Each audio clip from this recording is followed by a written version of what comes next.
முகமது பின் துக்ளக்கின் கதை. ஒரு காலத்தில் டெல்லியை ஆண்ட ஒரு சுல்தான் இருந்தார். அவரது பெயர் முகமது பின் துக்ளக்.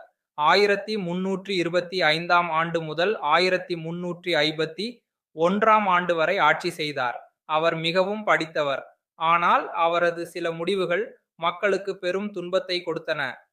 தலைநகரை மாற்றிய சுல்தான் அவர் ஒரு பெரிய கனவு கண்டார். இந்தியா முழுவதையும் தனது ஆட்சியின் கீழ் கொண்டுவர வேண்டும் என்று எண்ணினார். அதற்காக தலைநகரை டெல்லியிலிருந்து தேவகிரி என்ற இடத்துக்கு மாற்றினார்.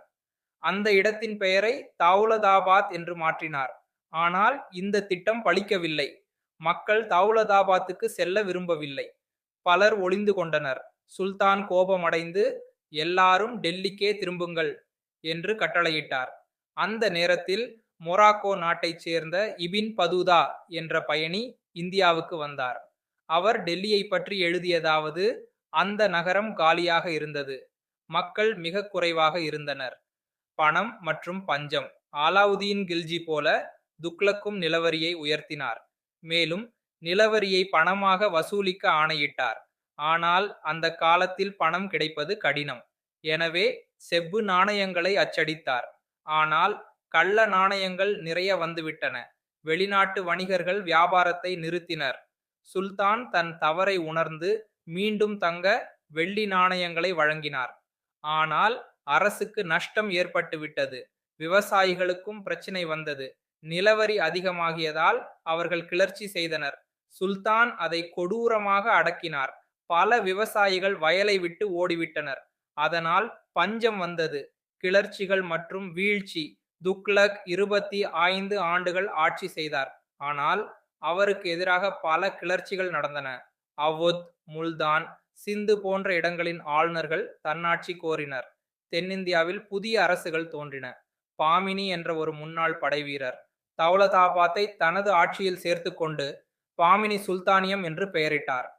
1334இல் மதுரையும் 1346இல் வங்காளமும் சுதந்திரம் அடைந்தன.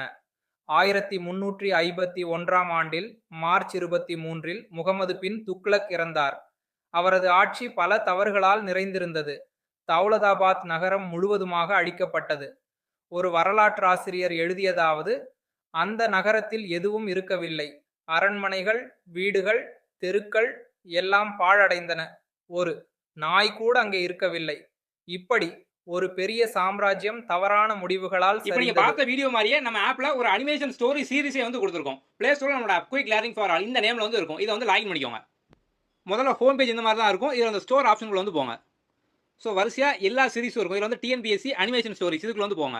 இதில் அந்த கண்டென்ட்டுக்குள்ள வந்து போங்க. ஸோ ஆல் கண்டென்ட் நம்ம இந்த மாதிரி ஒவ்வொரு டாபிக் வைஸாக வீடியோ கொடுத்துருப்போம். ஸோ அந்த வீடியோ பேஸ் பண்ணி அதுக்கு அடுத்தே பார்த்தோம் அப்படின்னா ஒரு குவிஸ் வந்து இருக்கும். ஸோ நீங்கள் வீடியோ ஃபுல்லாக பார்த்து முடிச்சு எல்லாம் ஸ்டோரி அனிமேஷனாக இருக்கும். ஈஸியாக வந்து அண்டர்ஸ்டாண்ட் பண்ணிக்கலாம். அதை பேஸ் பண்ணி டெஸ்ட் நீங்கள் வந்து எழுதலாம். இதே மாதிரி நம்ம நிறைய டாபிக் கொடுத்துருக்கோம். ஸோ நம்ம தொடர்ந்து பார்த்தோம் அப்படின்னா வந்து ஆப்பில் அப்லோட் பண்ணிட்டு வந்து வரும். ஸோ நீங்கள் எல்லாமே பார்த்தோம் அப்படின்னா ஒவ்வொரு வீடியோக்கு அப்புறம் அதை பேஸ் பண்ண குவிஸும் வந்து இருக்கும். ஸோ நீங்கள் வந்து ஈஸியாக பார்த்தோம் அப்படின்னா வந்து ஒவ்வொரு டாப்பிக்கும் ஸ்ட்ராங்காக வந்து படிச்சு முடிச்சிடலாம். நம்ம வேலிடியும் பார்த்தோம் அப்படின்னா வந்து ஃப்ளெக்சிபிளாக வந்து கொடுத்துருப்போம். 1 மந்த், 3 மந்த், 6 மந்த் இந்த மாதிரி இருக்கும். உங்களுக்கு எது வேணுமோ நீங்கள் எதுவும் சூஸ் பண்ணிக்கலாம். ஓகே.